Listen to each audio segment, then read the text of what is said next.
Yo, yo, yo, good evening. Welcome to the Fantasy Football Pizzeria Podcast. I am your host, Zach Sucardi. With me always is my co host, John Marler. Good evening, sir.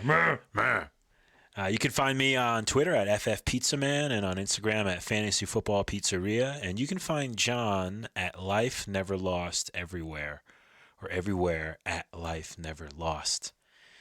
Today we're going to go over, we have actually some new sound drops for each segment. I'm very excited about these. Yeah, I've not heard them. John put together some sound drops, so we can get a little bit more of a vibe going with separating each segment, just sort of We are add just another element. so legit with this podcast that we have custom sound drops. Yeah, custom. Yeah, actually, yes, that is true. You made these yourself. Yes, like you said, you have not heard them. I've not heard a single one. I'll also give a brief explanation behind the thought process of these. Very cool. Each sound drop, I got some notes for it. Oh, very cool. So, hey, after each sound drop, John's going to kind of break it on down so that way we get a little bit of background behind it. Because, again, he did create these all himself. We're going to go over news. We're going to discuss the pepperoni and pineapple of the week, which ultimately the pepperoni is the standout player in a positive way, and the pineapple, which has no business being on pizza, is the standout player in a negative way. We're going to go over who should I play. We're going to discuss a little bit from this article, I believe, on NFL.com. Just kind of go over some of the players and discuss about which ones should you play. We're going to go over our pizza reviews and player comparison. As we do each week, we review a pizza and we give you a player comparison at the end of our review so you can have something to kind of relate it to. We're going to go over our top 5, but this week we're actually going to do a little different. We're going to give you the top 5 players at each position for fantasy points for week 6. Yeah, so we'll go over the top quarterback, top wide receiver, top running back, top tight end, and top defense. So just a little bit different, but just to kind of keep you guys informed, it's kind of interesting sometimes, again, seeing how some of these names come about, week to week. And then, as always, we're going to go over the song of the week where we discuss a song that we're really into that we're going to add to our Spotify playlist, which, again, you can find on all of our social media sites. There is a link tree where you can find all of our links, and especially one to the playlist, which we will make a lot more available. We'll put it out there more and get it out so you guys can check it out. Then we're going to have our closing quote. I'm going to play these hand drums again and just get on down. So it's going to be awesome. It's fucking October, so we're happy to be here and happy to be here tonight just sort of chilling.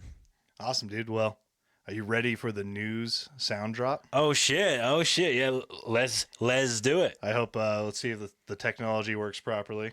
If not, we'll edit this out and no one will ever know. Awesome. This is the news. News!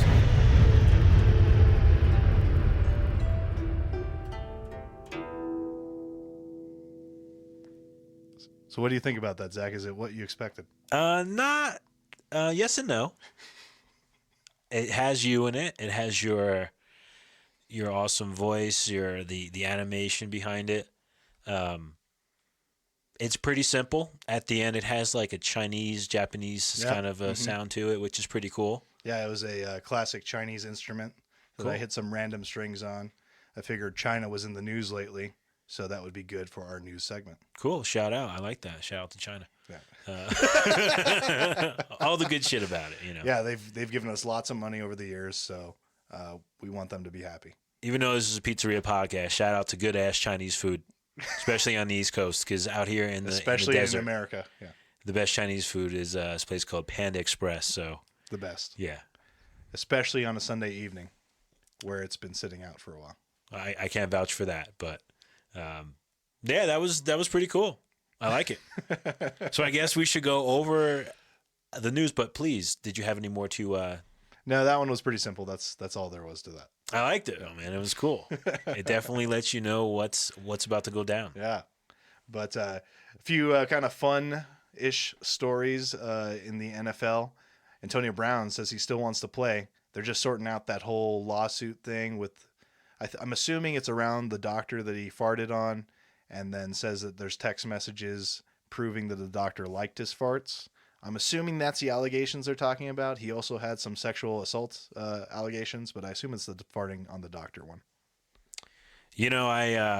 it's cool he wants to play. I saw something on Twitter. He was talking about he's not going to do the XFL.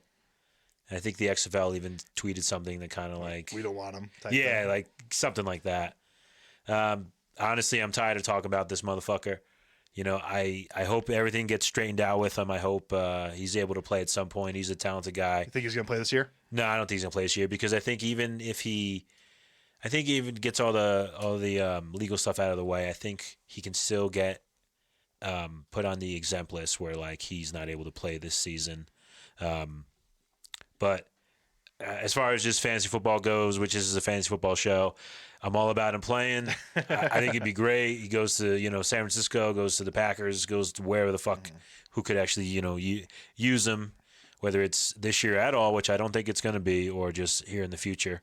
If he gets his shit together, he's just so annoying. It's just his personality. So yeah, he's like talking about, oh, I'm going to school and I want to play and all this stuff. Anyway, fucking cares, man. Fuck that guy. But in any case, from a fantasy perspective, perspective, you don't expect him to play this year. So no, I don't think so. Not worth taking up a bench spot. But nah, hell no. And if you have him in Dynasty, you got to hold that motherfucker. Awesome. Yeah. Cool. Well, let's move on. Jalen Ramsey, cornerback from the Jaguars, at least has now been traded to the Rams. What do you think about that? What was the team he was on? The Jags. What's the full name? Jaguars. Yeah. Cool. Awesome. Jaguars. Yeah. Yeah, that's cool. Hey, shit, they got rid of what the fuck's his name? Marcus Peters. They sent him to Baltimore. Mm-hmm. And yeah, that'll be. I mean, shit. They're not throwing in the towel on the defensive side of the ball. I mean, he's one of the best, if not the best, corner. I think it definitely is a boost for their defense. How much? I don't know just yet. Yeah, we'll see. But yeah, we will see. But I mean, it's definitely going to be a boost, especially it can motivate the rest of the defense. They can kind of hopefully play more as a unit.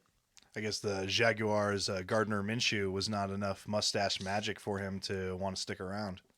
I guess not, which I don't blame him because it's a little much for your boy here too. But too much. Yeah, just a little bit. But no, that'll be good for the Rams and being more of a balanced team. Yeah, especially in their secondary.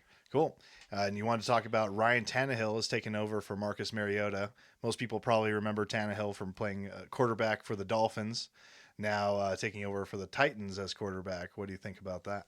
I did want to mention this mainly because I'm more excited about his wide receivers. I mean, it has to be a boost for guys like A.J. Brown and Corey Davis. I mean, when he was on the Dolphins, he was throwing downfield. I mean, it wasn't great, but they were always playing from behind, which, I mean, could be likely. And I think if they can get their run game established at all, it can make it, a little easier for them to make something happen. And I don't know, I know it's just Ryan Tannehill. I'm not trying to play like it's, I wouldn't pick him up really, maybe to stash him way later. Yeah. If you have him in the dynasty format, just whatever. I mean, I wouldn't go playing him or nothing. Just I mean, you want to see how things would sort of click with the team. But I mean, it's definitely better than Marcus Mariota. It just is. I mean, even just chucking it downfield, for like obviously playing in your flex spot, I wouldn't start any of those motherfuckers in any other spot at all.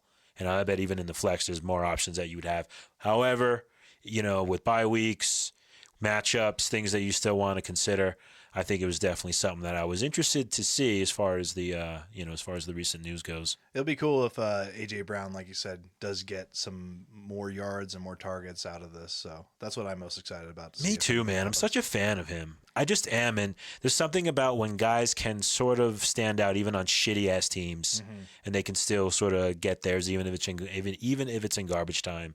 And he's such a talented wide receiver, and seeing him as far as this rookie class, by far my favorite. Just such a horrible landing spot, but likely in the following year in 2020 they're going to try to get a quarterback. Is my guess with them. Awesome, man. Anything else in terms of news here? It looks like O.J. Howard has been reported, breaking news. They're not going to trade him. It's amazing. Shit. Oh yeah, isn't that? So many fantasy implications. It's hard to that they're not going to trade him. Keep track of that. But any players that you're interested in. I know that Devontae Adams obviously didn't play this last week. I was hoping that it would give a boost to Geronimo Allison and Marquez Valdez Scantling, but they were just okay plays. I played him in a couple leagues just because I didn't have many other options. Do you think Devontae Adams? He still didn't practice on Wednesday, but I think the Packers just kind of took a day off in general. Do you think he comes back this week? I do not. I don't think he'll be back for another couple of weeks. I'd have to look at even when their bye week is.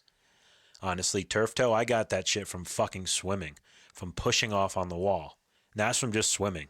And it didn't hurt like a whole lot, but it was really like I could feel it. It was sort of annoying, and it got to the front part of my foot. And that's just from swimming. And I just realized how much it, just from having it for probably like a month or so, with my balance, with everything. I'm like, damn, that big toe is for real, man, when it comes to how much you use it. And obviously in sports, I mean, I was just swimming. So any toe injuries, that's some serious shit. Yeah. So, he's definitely someone who I don't think will be playing for, at least another 2 weeks. What do you think of the rest of the Green Bay receiving core? Do you think we're going to just see more of what we saw this previous week where it's a bunch of mediocrity, or is there anyone going to step up? I don't think you can predict. I think you're just going to, your best guess. One of these guys may stand out, but it's not reliable. Lazard was the leading wide receiver, I think, or at least was more of the standout wide receiver in this last game. He's a household name, man. Yeah, everyone knows dude. Lazard. I only know his last name because it's sort of similar to this UFO guy. Lizard. Sort of. It's Lazar, I think. So it's sort of similar. But yeah, I wouldn't fuck with any of those guys. I would keep them on your bench. Unless the matchup, says otherwise, or you are in sort of a desperate situation. Cool, man. Anyone else you want to talk about, or should we move on to the pepperoni? There is someone I want to talk about. This guy, Darren Waller.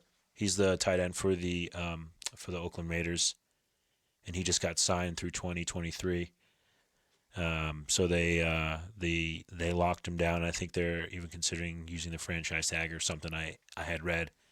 And I wanted to shout him out because he was on Hard Knocks and he told his story with he had issues with addiction, and he goes to the 12-step meetings trying to overcome all that, doing his thing. And anytime there's a tight end, they're so badass when they're strong receivers, because they're so meant to block, play on the offensive line, all that. So when they have that kind of hybrid, it's just something I definitely admire. And that they gave him, this contract. I'm not sure what the terms are. I'm sure it's pretty generous. It's $9 million annually on 3 years. It looks like. So good for him, man. Yeah, good for decent fucking contract, him. Yeah. Just busting his ass, staying clean, staying true. I think that's fucking awesome. It's such a positive thing, and someone, even if I'm playing against, I'm actually rooting for. I was able to get him in 2 leagues this year, none of which are PPR leagues. However, he's been awesome. Yeah, he's been a good pickup for those who are able to get him.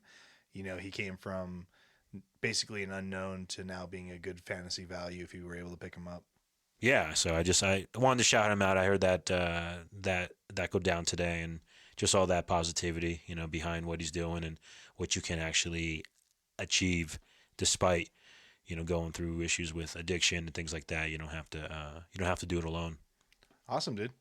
Well, let's get into our next segment, the pepperoni of the week. Are you ready for the sound drop? Oh, hell yeah. I totally forgot. I was getting all deep. I was getting deep with the Raiders. Yeah, man. The Raiders can do that to you. Just ask Antonio Brown. Yeah, let's fucking hear it. Let's hear the pepperoni sound drop. All right, here we go.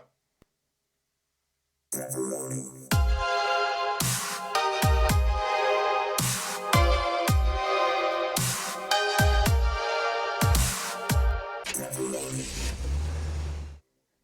So if you notice in that sound drop, it had pleasant sounds. Pepperonis are pleasant, as well as it ends with an engine starting. I did notice that part. Because engine starting was something I viewed as a positive thing for a player doing well for you. Yeah, it felt like you pitched me the ball. It was like I was ready to just keep on running. Go with the momentum. Yeah. So who was your pepperoni player of the week, Zach? It was Carlos Hyde. Is not the most exciting. However, I was pumped about it because he was 26 for 116 and 1 touchdown. They were playing against the Kansas City Chiefs, and really, I was excited about. Oh, he was 1 for 14 passing. Awesome. Yeah. It was his revenge game, and I kind of just was kind of like getting a kick out of that because I mean he only played for them in the preseason, but it was still something I thought it was definitely a good play. So I was really excited about it, and it definitely, I mean, even just getting a touchdown and 50 fucking yards, cool. No, that's awesome, dude. But getting 116 yards, throwing in that 14 yards passing, so and then getting that one reception. I mean, it's fucking something, but it definitely helps boost his stats. And I was just pumped about it. He was largely a flex player, someone I had in for like guys like David Montgomery, who hasn't been playing so well. I would definitely play Carlos Hyde over him this week. But no, I was really excited about that, and it was just one of those things where I'm like, man, Carlos Hyde can actually come through. He's such a kind of I'll say he was a boring player, but he's not someone that you're like, oh, holy shit. Right. So that I kind of had that, all right, he's definitely going to play. Yeah, he's like a stable guy. Yeah. You feel pretty comfortable. He'll get you, a handful of points, but he really stepped it up this week. So if you played him, you're feeling good about it. Yeah. He's kind of one of those running backs. What about you, John? Who's your pepperoni of the week? A person I never thought would be my pepperoni of the week. I'm not really a huge fan of his, but Jamal Williams, running back for the Packers. He had 22.6 points, had 104 rushing yards, 32 receiving yards, had a touchdown. This is a guy who has not had weeks like this, and I was in a pinch, and so I had to play him. And I was so surprised to see that he was getting as many touches as he was and was able to pull through with those stats. So it was a pleasant surprise for me. Oh, that's awesome, man. Yeah, I played him in the Super Bowl last year. I think I lost it, but he did great. They were playing against my fucking Jets. He got like 2 fucking touchdowns and a whole shit ton of yards. He's someone that I would definitely roster. I mean, honestly, he's on a good team. It's simple. It's as simple as that. Yeah, there's Aaron Jones, but I mean, shit. I mean, come on, he's your pepperoni of the week, and it's unexpected, dude. And that's a shit ton of points. Right, from someone that I was considering playing like, Mostert or a third string running back. Yeah, there you go. But I'm glad I played him. Dude, props to that, dude. That's awesome. I love seeing that. Awesome, dude. Well, let's get ready for the pineapple. Oh shit, let's do it. Pineapple. Ooh, yeah.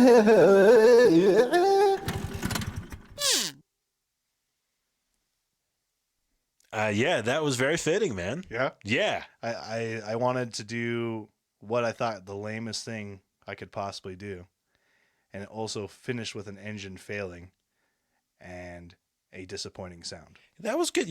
I noticed it at the end. It sounded kind of like a fart. It was very abrupt. Mm-hmm. I did like the overdramatic auto-tuned. Yeah. That's what I dislike most in music. Even me too, dude. The Christina Aguilera going all over the place. Yeah, I know you can do it, but it doesn't sound good to me. I'm not enjoying it. Yeah, I totally agree. Like when some of those R&B singers take it to that next level, you're like, oh, come on down, come back down. Yeah, why don't you just instead of hitting every note, why don't you hit the ones that sound good? That's a great drop, man. Fuck yeah. Yeah. So that's probably my favorite so far. Favorite so far. Yeah, all right, yeah. Awesome. The fucking pineapple. It's the pepperoni of drops, I guess, so far. If you can wrap your mind around that. Ironic, yeah. Yeah. Man, there's so many layers. But anyway, who is your pineapple or crappy player of the week, Zach? It's actually a whole fucking team. It's the Los Angeles Rams offensive players. They did shit, dude. They were horrible. I played all of them. I have all of them practically. Even Malcolm Brown. It was all right. I don't have Jared Goff. But I had to play Gerald Everett because my boy Darren Waller was on a bye week. Yep. So I had to play him. I thought, all right, he got me 1.9 points. But okay, I can't really blame that on him. He's a fucking tight end on this team. Right. And in total, with quarterback, everything, Kupp, Woods, Brandon Cooks, they got 34.3 points in half PPR. That's horrible. For a whole fucking squad of team. I'm like, God, horrible, dude. That's crazy, dude. That is, yeah. So, I expected more. They were playing, they were playing against the 49ers. They're playing in LA, which isn't really the there's not a lot of LA fans. Not the same as like Pittsburgh or Dallas or no way. Green And Bay. there were definitely a lot of 49er fans there. And it just, you expected more from the Rams with a high-powered offense. I mean, you really did, but, props to the 49ers defense and, their offense being able to take over and get the lead and represent. Shout out to Evan Coleman. So they were easily I would say easily because I was thinking which player sucked ass this week, which one just really let me down. And there were some guys who got injured, but I don't want to go, against some, guys getting injured. I did that like either last week, the week before with Sammy Watkins, but he's fucking out again, so it holds true. So I was like, yeah, it's definitely the LA Rams. Yeah, building off of that is also my pineapple of the week, specifically because it was personal to me, Jared Goff. Oh, dude. In my league, he got 1.1 points. He would have had 3 points, except he got sacked, which counted as minus 2 points. So 1.1 points. He only had 78 passing yards, dude, and also had a fumble. And, it was just, considering the previous week he had thrown for almost 400 yards, and the week before that had thrown over 500 yards to drop to 78. And in this particular game that I had played him in, I lost by like 4 or 5 points. Oh, that sucks. And didn't help. Will Dissly got hurt and was out, and so he got me 0 points. But just I had other disappointing players on the team, but Jared Goff, a quarterback, getting 1.1 points was just very disheartening to me. That's easily pineapple. If I don't have him rostered on any team this year, but if I did and I played him, that would be an easy pineapple for me. Easy. Yeah. One thing I also did want to say is when it comes to losing, I'd rather get blown the fuck out. I'd rather get blown the fuck out. Kick my ass. I'll put up fucking 40 points. You put up 200. Kick my fucking ass. Make me look like I don't know what the fuck I'm doing. Then lose by like 5 points, 4 points, 3 points, 1 point. Yeah. I swear. And I think I may even put this up on Twitter because I bet a lot of folks feel the same way. Blow me out. Yeah. And plus knowing I played all my right players. When that's you look the at big thing for me. You look up your look at that bench. You look at that bench, you look at your whole lineup, and you go, I played all the right guys. Well, there's nothing more I can do. I mean, just knowing that, regardless of how you win or lose by 1 point or 1,000, it should still give you some peace of mind. I mean, hey, what the fuck? You can't control everything with it. But when you when you get, it's so close, it's such a kill. It's like one play, or I should have started this guy. I should have started Adrian Peterson, not Mohamed Sanu. I should have, whatever. I mean, it could be anything at that point and drive you fucking crazy. But yeah, I would much rather fucking get torn up than have it be so close. So for me, when I look at the bench, I'm specifically looking at not only who is a higher scorer, if there's someone on my bench that scored higher than someone I started, but also if the points that they scored would have been the difference in me winning or not. So let's say there's someone on my bench that scored significantly higher than someone I started, but even if I had played them, I still would have lost the game. I'm less upset about that. But if it was the difference in me winning the game, it really gets me upset. Does it make a difference to you or do you just you're just upset with yourself if you didn't start the most optimal lineup? I've gone through a lot of stages with that, to be honest with you, and I'm kind of at a place now where if I play the wrong guy, I'm in so many leagues, and typically I feel as if I'm playing the right guy. The matchup is there. I've done all of my research. I feel confident about it. So if I don't play the right guy and I lose because of that, it'll drive me nuts. But I have to just say, all right, whatever. It's a long season. I got to move on. Because if I don't, it's going to drive me fucking insane. I'm going to be like, I knew it. It was fucking raining there. I knew it. Why the fuck did I play this fucking guy? All that fucking, weather and blah, blah, blah, blah. So it could really get, really under my skin. So I just have to go, hey, fuck it. Because honestly, you're gonna lose by 0.1 points. You're gonna have your quarterback fucking shit the bed or even give you negative points. Yep. You're gonna have all these random. Your kicker's not gonna score a point. Defenses will get Defense will get points. negative motherfucking points. Guys will get injured right away. Like all this random shit's gonna happen throughout a fantasy football season that you're gonna be on one side or the other throughout. And it'll alternate. I've definitely won by 0.1 fucking points. Yep. And I've lost by the same. So you just have to keep that in mind that it's a sort of a yin and yang with that. Awesome, dude. Hell yeah. Well, are you ready for our next segment? Yeah, with this short-term memory thing I got going, it's actually pretty awesome because I'm like, oh, fuck yeah, let's hear it. All right, so we're going to go into the Who Should I Play segment. Here Awesome. we go. Who should I play? Ha ha ha!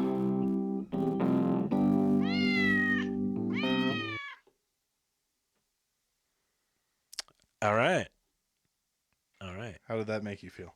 I like the cats. That was kind of cool. Yeah, because I think when you're considering who you should play, you can be a scaredy cat of who you want to play, and there was a cat sound in there.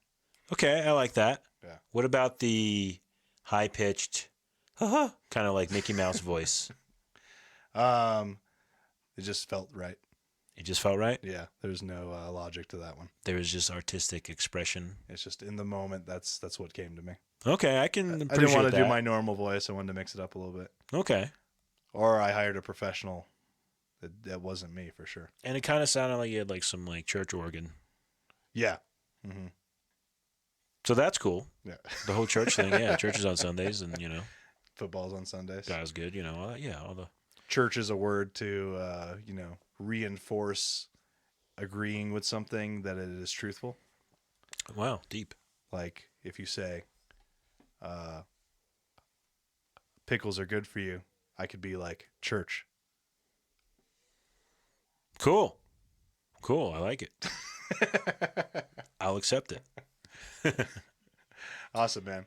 All right, so we got this NFL article, and they got some players of what they recommend to sit or to start in each position.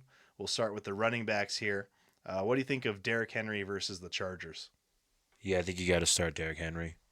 Honestly, I mean, It's just so weird at this point because I just have so much past animosity towards him, but he's getting the numbers, and that team needs some sort of foundation because they're all over the place.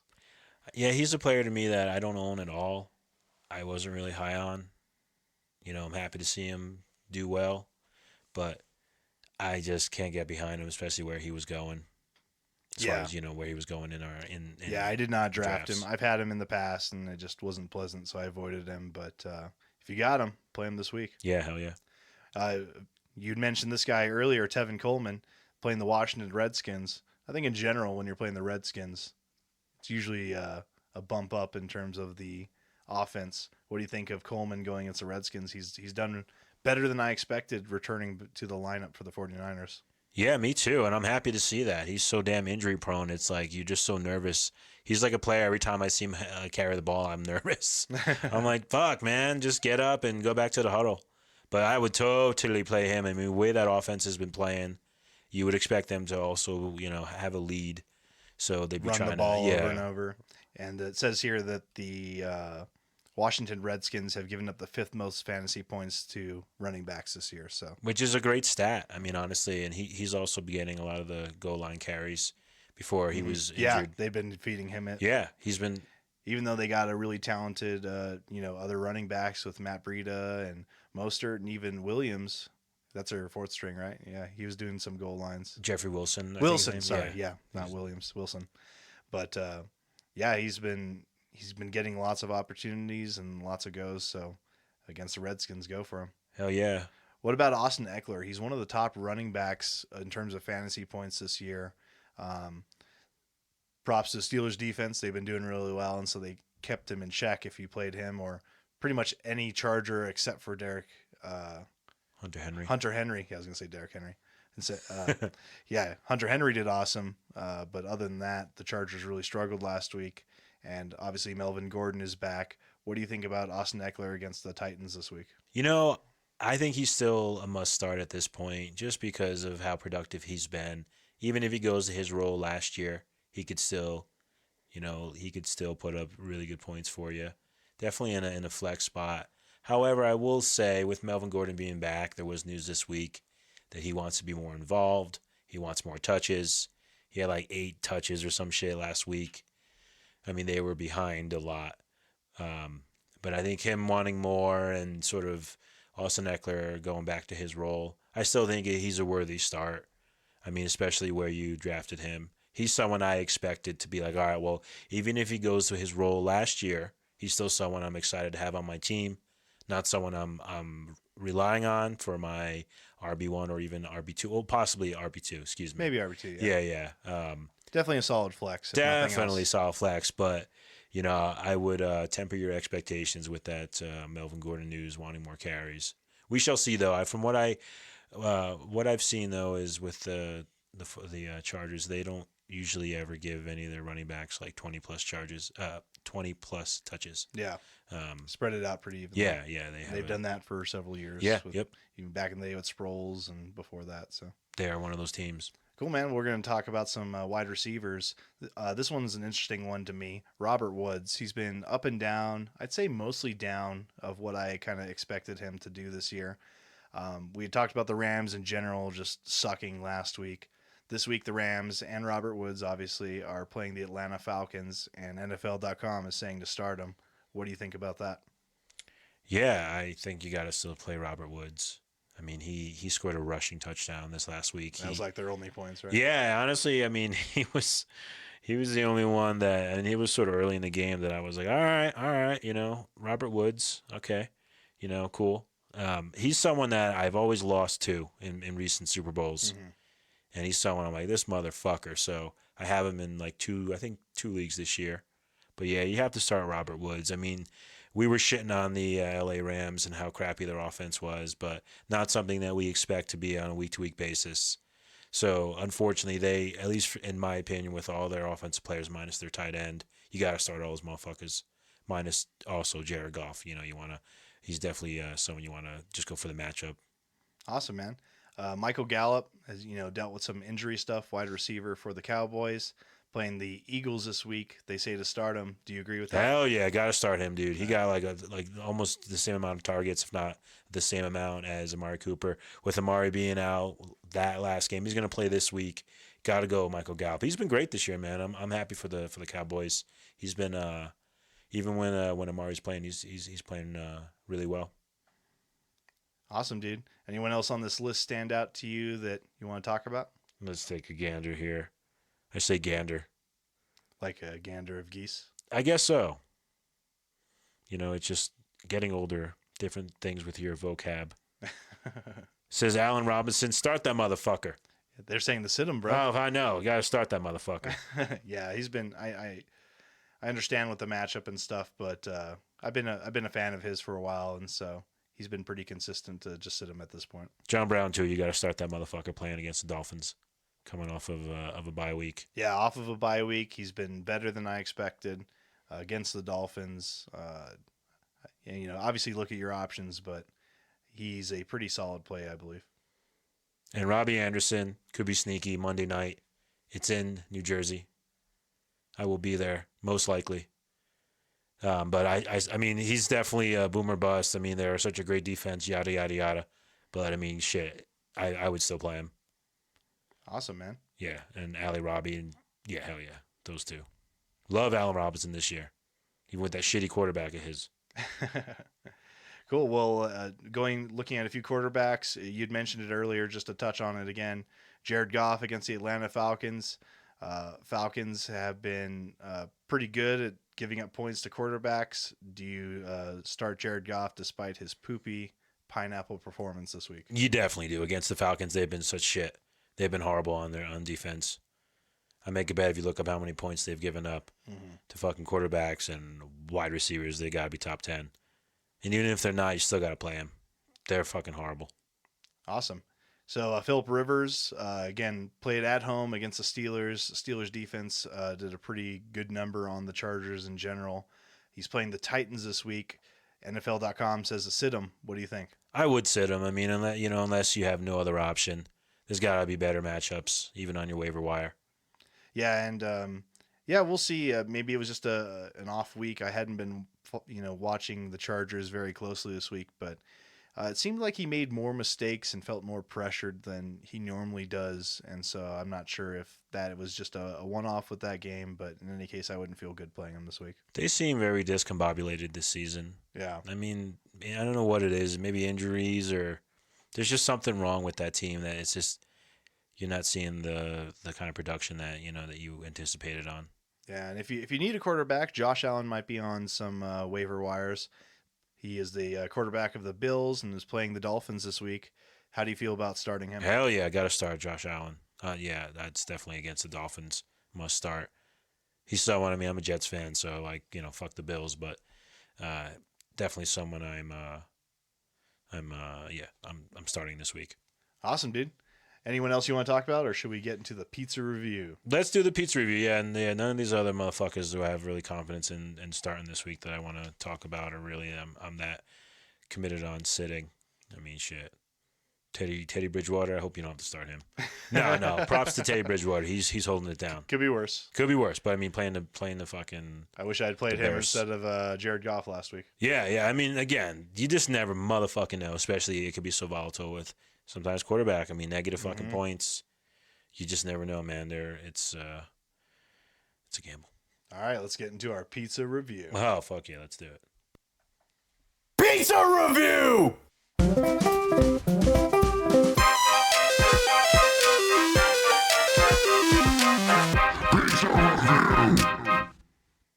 Yeah, that was probably my second favorite. Yeah, I just wanted to express my passion for pizza and have some interesting sounds there that you could probably view as contrasting because they were very different styles of music being put together. But I think that's a good representation of us in this podcast. I dug it, man. I liked it. Started off kind of like old timey, and then there was a bit of a hardcore kind of punk sound with So yeah, I like that. And it gives you like a lot of. This sounds like a lot of passion.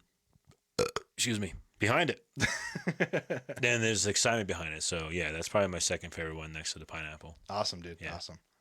But this week our pizza was Wise Pies, and for those of you that don't know, Wise Pies is like a highly kind of customizable, almost like Subway type pizza place that seems to be becoming more popular lately, where you see them put the toppings in front of you. Although we went and sat down, we just gave the order, but you could watch that and pick everything. Obviously, your toppings, your cheese, your crust, your sauce, and what did you get on your pizza, and how'd you like it, Zach?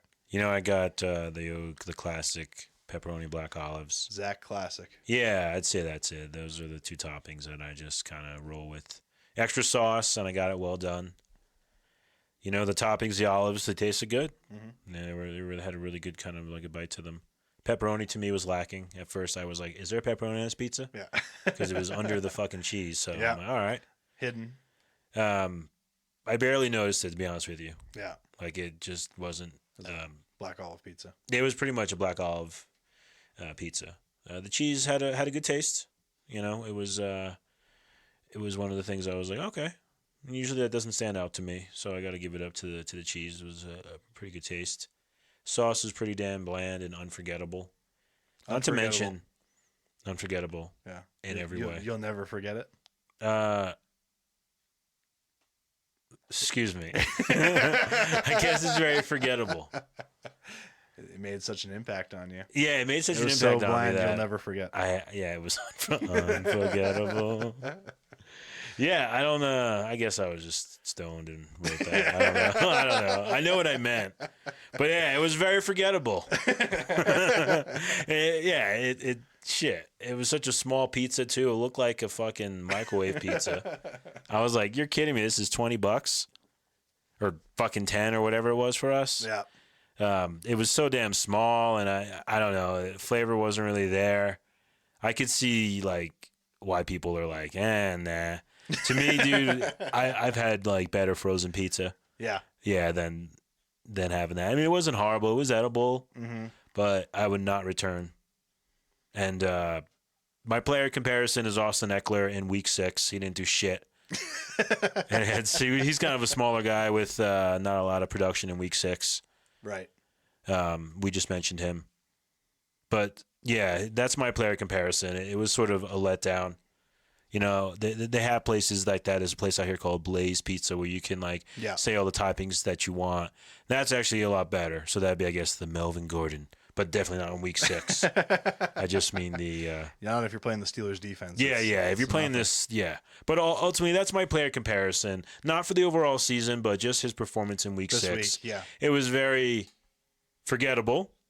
Very forgettable. And, this was, I don't know, sometimes the pizzas that I don't like are easier to review because what I don't like about them just stands out so much. Yeah. I mean, it was a cool experience. The guy we were talking about, like he was talking about how he got his cat high and how his cat was acting, and I was mentioning that. Yeah, he shares a lot. Yeah, which was cool. You know, I was definitely digging. He was real, like, polite and all that. Yeah, he's awesome. He's very personable. Yeah. So, I mean, all that shit was a cool experience, but the pizza itself, easy pass. Cool, man. Well, my pizza was a slightly different take. Mm-hmm. So because you can choose some of your stuff, I got a pesto sauce, so not the tomato sauce. And this goes for Blaze Pizza as well as Pies. I've had their pizzas, multiple times in the past, and have not been a fan of the normal red sauce or marinara sauce, and that is why I chose the pesto. And so did the pesto. I got pepperoni and kalamala olives. Also got bacon and mushrooms on my pizza as well. And so a little bit strategic in terms of what I do. I sometimes get the Alfredo mixed with the pesto as well. But in any case, I agree with you on the cheese. I liked it. I like the texture and the taste. It was a good amount for me. Was it too much for you? Not too much. Okay, cool. I was wondering if it might be a little bit too much, but I liked it. I liked the ratio of the toppings to sauce. Nice. To cheese and the crust because it was a thinner crust. And even though it's a thinner crust, it is still pretty floppy, but it was cooked consistently throughout, so I was happy with that. It has kind of like that grainy texture to the bottom of the crust on it. And same with you in terms of the pepperoni. It did kind of blend into the cheese a lot, so it was hard to differentiate. But the bacon was there to help me out with that. And the other topping, I'd say the mushrooms also kind of disappeared into the pizza, so it felt like it was more of a bacon and kalamala olive pizza. But I enjoyed it, and my player comparison is actually David Johnson, because David Johnson could be used, if not, he could be used in a strategic way to where he's effective, or in a way where he's almost useless. Also pretty versatile in terms of what toppings you can have and what crust you have and the customizability of it. So I ranked this above Little Caesars Pizza, and we are keeping track of our pizza rankings of the whole season. So you have it ranked below everything else? It is below Giovanni's, and... so out of 6, it's 5. I think it's 3 when we pull it up here. Yeah, so... I have it below Dion's and below Giovanni's and above Little Caesars. Me too. What about the DiGiorno and the Freschetta? Freschetta's at the bottom of this list right now. Damn. And DiGiorno is right above it. Damn. And then you have fucking Little Caesars above both of those? And then Papa Murphy's is above that. You have Little Caesars? Oh, yeah, Papa Murphy's. Yeah. I'm not looking at my list. Okay. Yeah. Well, hey, what's great about this show is we can do this. We can have different opinions. Gives you a different sort of a variety. And your David Johnson comparison tells me that you like this pizza. Yeah, I do like this pizza. Again, when I'm in the mood and I know what to expect and what I can get out of it and what toppings and sauce combination I know what to get, they're very consistent when I choose them strategically. Cool. I like it, man. Awesome, man. So we got a brand new top 5 sound drop, as well as a way of approaching this. So let's listen to this. Top 5. So if you notice, there was a horse sound in there. I did notice. And I feel the top 5 performers our workhorses. I loved it. I thought it was very fitting. Probably the most fitting out of all of them. Like, you wouldn't have to explain it as much, maybe. Although it does, does help. I like it. Yeah, it's Cool. It's on my top 3. Awesome. So we'll take a look. So instead of doing the top 5 in terms of yards for each position, we're going to just look at the top person in each position from a fantasy points perspective. And so this week for the quarterback, unless you've already looked, any guesses who number 1 is? I did look, and I probably would have. Guessed him. Well, it's Deshaun Watson, quarterback for the Houston Texans. He got 31.4 fantasy points. What do you think about his performance, Zach? He's been great. I love him. He's one of my favorite quarterbacks. I won a Super Bowl with him last year. Thank God.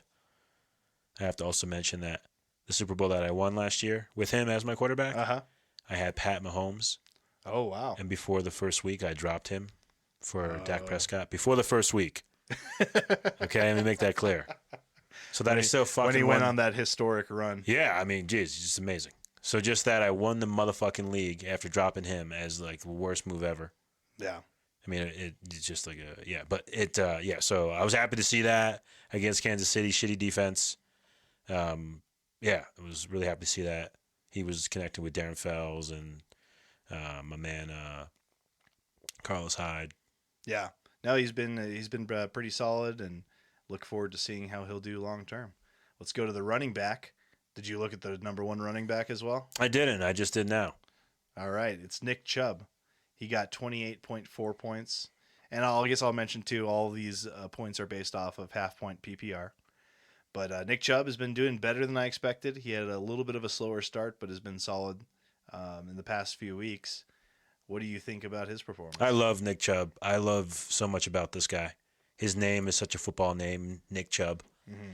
He's such a, his demeanor at, running back kind of reminds me a little bit of Herschel Walker. He's not really flashy as far as, how he acts and how he behaves and stuff. But he's such a fucking, stud, man. Such a fan of this guy. Such a motherfucking fan of him out of college.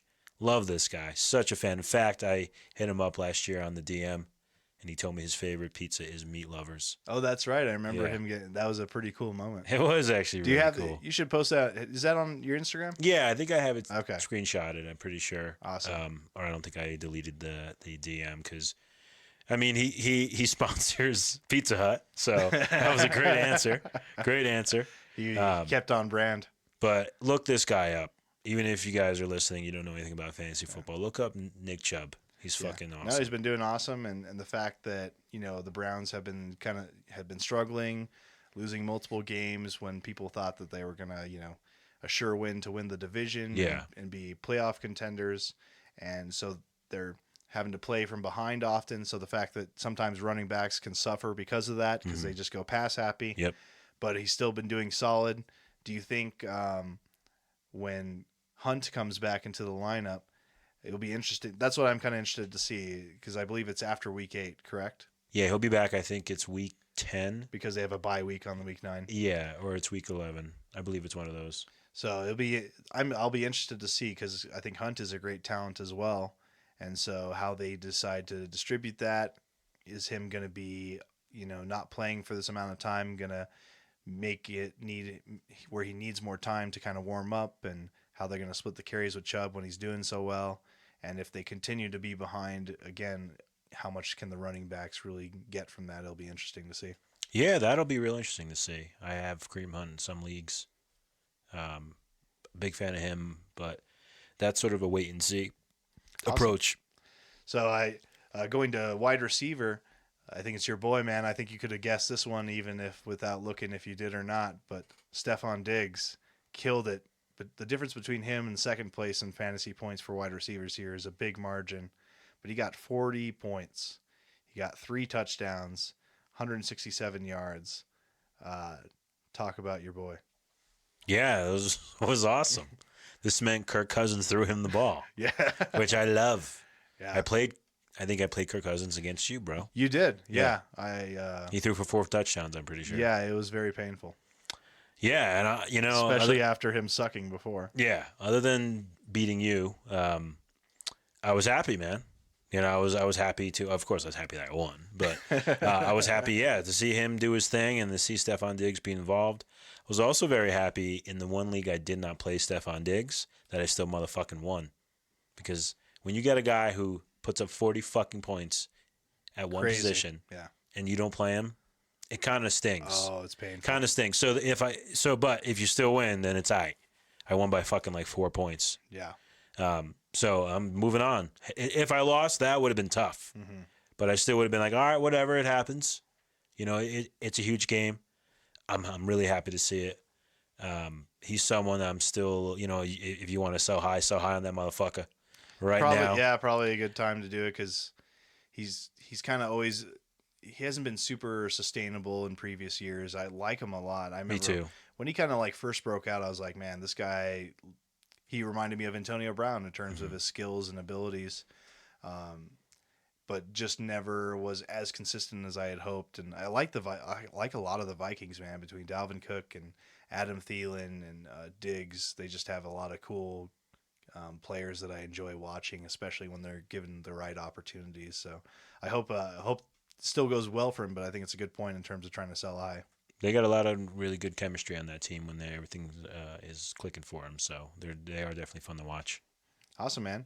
Well, the top tight end, we mentioned him a little bit earlier before in different contexts, but Hunter Henry, the Los Angeles Chargers tight end, got 100 yards, 2 touchdowns. And again, the Steelers defense was really tough on the Chargers, so he was like the only fantasy relevant player that for the Chargers that week. Surprising because it was his first week back after missing multiple weeks with injury. And I was a fan of his. I had drafted him definitely too high in one league, but I was hoping he wouldn't get hurt, and then he got hurt. But what do you think of him going forward? Do you think he is a solid play? Well, with tight end, it's so hard to, have anyone who really has that much consistency overall. That's one of those positions. Yes, I do. I think he would be a solid play because I don't know what your other options are really going to be. I mean, if you house 2 tight ends, then, you get guys who are obvious like Mark Andrews or George Kittle, in my opinion. But overall, you're going to start Hunter Henry. And props to anyone who held on to him. Props to anyone who picked him up, kept him in their IR spot, or just rostered him. Yep. Especially with the tight end landscape being so up and down. I mean, we saw Will Disley from the Seattle Seahawks. Yeah, hurt me. Ruptured his Achilles or some shit, so he's out for the season. He was doing great, man. Yep. So, I mean, which this was actually a situation I was in. I had Will Disley, and I also had Chris Herndon. But Chris Herndon fucked up his hamstring from the New York Jets. Bummer, So I dropped his ass, and then Will Disley getting all fucked up. So I had to drop him, and I was able to pick up Hunter Henry. So, yeah, really happy to see that, that he was able to come home with those, he had 2 touchdowns, 100 yards, so, and like 9 targets, so it's pretty high up there target-wise. Yeah, and that's when they were struggling, so when they flourish, we'll see what they're able to do with him in the future. And rounding out our top 5, looking at the defense here, surprising to me, Carolina Panthers got out 21 fantasy points. I guess they technically tied with the New England Patriots, who have just been... Their defense has just been killing it fantasy-wise this whole year and real-life-wise as well. But the Carolina Panthers had 7 sacks, 2 fumble recoveries, 5 interceptions.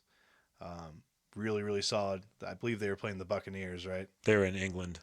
Oh, that's right. So yeah, early as fuck. Some games, those games can be tough to predict because it throws everyone for a loop in terms of the performance. But hey, props given to them if you were able to play them. They had a solid performance for you. Yeah, I was happy to see that. It's a division game over in England.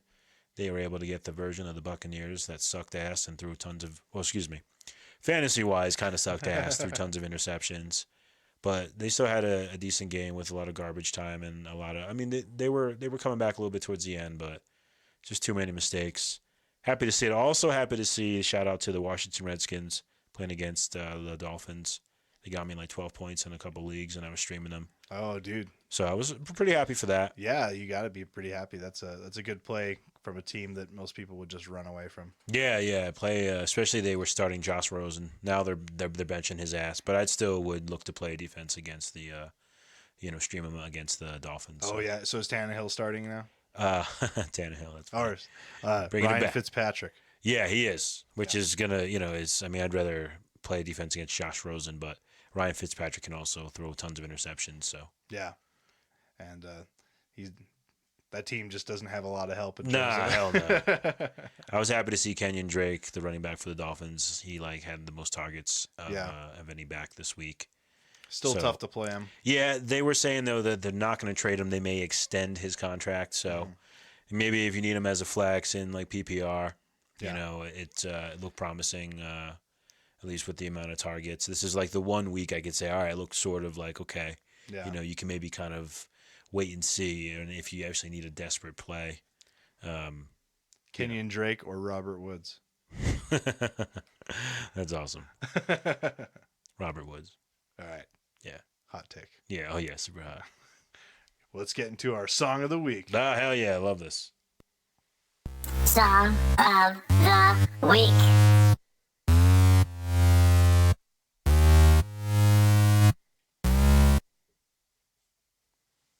Cool. It kind of just ends. Yeah, But I Just like kinda some like songs cool that can sounds. just end. yeah. You're not expecting it. It's kind of a part of music that I kind of like, the unexpected. And it's also the end of this podcast in terms of the last segment. Oh no shit! Is it really? I guess you're right. Yeah. You don't have one for the quote? No, I don't. No, I guess not. Well, I guess I'm drumming, so I mean we Yeah. can just sort of. Yeah, it's its own sound drop in and of itself. Cool. Yeah, that was cool. That one was. I liked how it stopped abruptly. That was the Yeah. one thing that I could say that like kind of stuck with me. Awesome, dude. Well, what is your song of the week? So my song of the week is by a band called Typo Negative, and the song is called "Dead Again." It's on their last album with the same name, "Dead Again." Love this fucking song. It's as I said, it's the title track. It's about a minute before it really gets going, but when it kicks in, it has this dope ass bass line, very punk rock, perfect for like the fall season. I mean, really, like bands like Typo Negative, the Misfits. They just encompass that like dark Halloween. I mean, there's so many themes around it, and this is one of them. Really great song. Very kind of punk rock when it kicks in. Really, really cool melody. Also very catchy lyrics within the chorus. Great song. One of my favorites by them. This was fun to share. I was able to. It's sort of weird with Spotify where we have our playlists. They don't always have every album, and this is actually one of the albums they don't have. But I was bummer. able. I Really know. get the song though. I was able to find it on the Saw fucking 6 or 8 or 9 soundtrack, Awesome. and that'll do. So I was happy to be able to find it so I can share it because it's such a great fucking song. Is it pretty high energy or? It is, man. Okay, It cool. is. Yeah, really cool. Like kind of like sing along. Really good elements of punk rock. Still has that type of negative sound. Really cool shit, man. Like again, I love Typo Negative and Misfits this time of year. Yeah. So yeah, it was fun to jam that and add that to our playlist. Awesome, dude. So my song of the week is a song called "In Hell I'll Be in Good Company," and it's from a band called the Dead South, and they're kind of like a I don't know what the proper like genre is or subgenre, but it's like to me it's kind of sounds like Western or bluegrass type music. They got like a stand-up bass and a banjo player and acoustic guitar, and they're like snapping their fingers while playing. Cool. The music video is pretty cool too if you guys want to check it out. But I don't know, just really kind of fun lyrics that talk about murdering your wife, which is a theme that we've talked about in this podcast before. From the band As Lay Dying. That's our recurring theme. Yeah, it's It's our niche. yeah. And so it talks about bullets and murdering your wife and blood, but it's in like a folksy kind of way, so it's Cool. pretty fun. And just a cool bass line and a well done song. It's got millions of views on their YouTube channel, and so it's kind of like a hidden gem that I've really been enjoying for quite some time now. That's awesome, man. I like the name, the Dead South. That's cool. Yeah, they're pretty cool, man. If you, I don't listen to a ton of that kind of music, but that song has just stuck out to me for some months now, and I've been enjoying it. Awesome, man. I'll definitely be on the lookout for it on our playlist.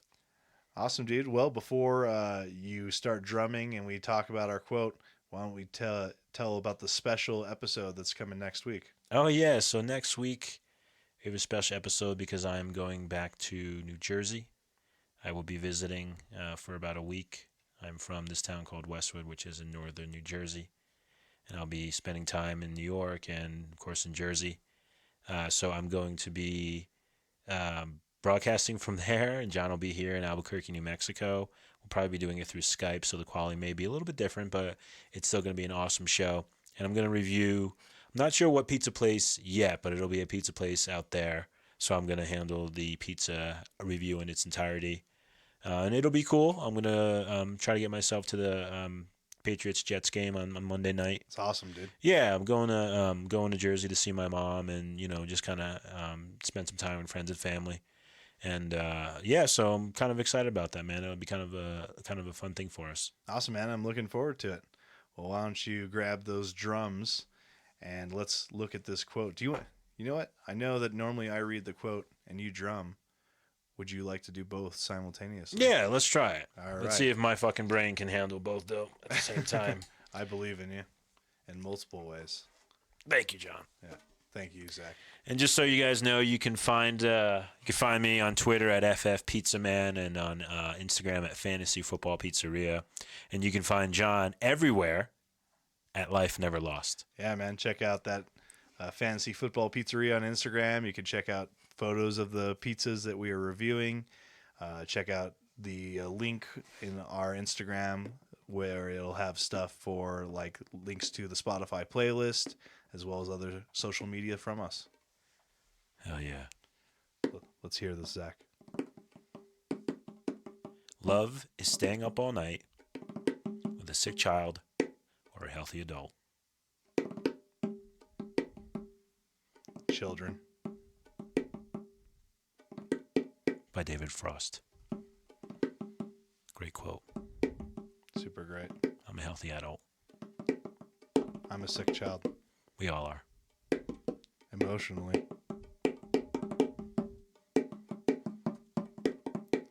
I love you, Zach. I love you too, John. Thanks. Peace.